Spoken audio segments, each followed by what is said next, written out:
they came back. There had been a riot, a race riot in Detroit, and so they moved us from there to Godman Field, Kentucky. We stayed at Godman. Godman was a very small field. It had been a World War field for World War I, but it was quite dilapidated and wasn't large enough to complement a 4-squadron bomb group. Later, they moved part of our unit to, kept 2 squadrons at Godman Field and moved 2 to Columbus, Indiana at Atterbury Army Air Base. From there, we moved to Seymour, and this, of course, you realize the Seymour story. Yeah. And then from there, we went to Lockburn, from where I was separated from the service, November 15th, 1946. And I left from terminal leave on January 13th, 1947. Walter, of the fighters that you flew, what was your favorite one? The P-51, without question. Can you give me an experience that you had in the P-51 you'd like to share with us? Yes, I'll tell you about one incident. We were on a mission this one particular day, and I was leading our particular group that day, our particular squadron, and I was alone. The other fellows weren't able to make it into the formation. We had cloud cover, and that's the reason they weren't able to make it. And anyhow, I was trying to catch up with the other squadrons that were ahead of our squadron at that time. And we were going to southern France to do some escort work for bombers.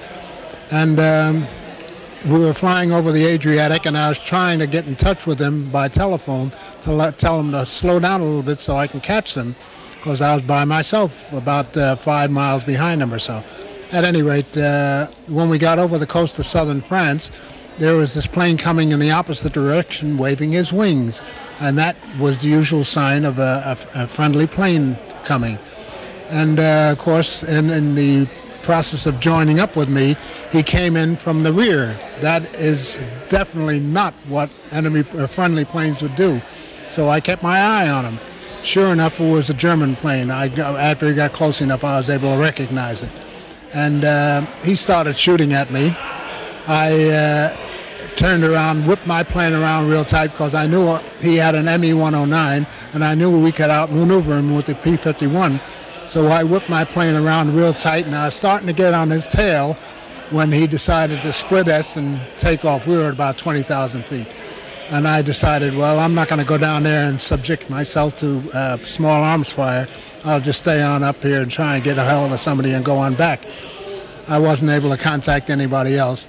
I got back to our field after having made a stop because I was low on fuel on Corsica. At that time, the British were operating out of Corsica. So after I got back to our base, I found out that my radio was not working properly. That's why I wasn't able to contact the other guys. So you were pretty fortunate that that P-51 could maneuver like it did. Absolutely so. Yeah, that was the advantage I had over the ME-109, is that I had more maneuverability. Well, we appreciate the contribution that you gentlemen made to World War II and you're fine Americans.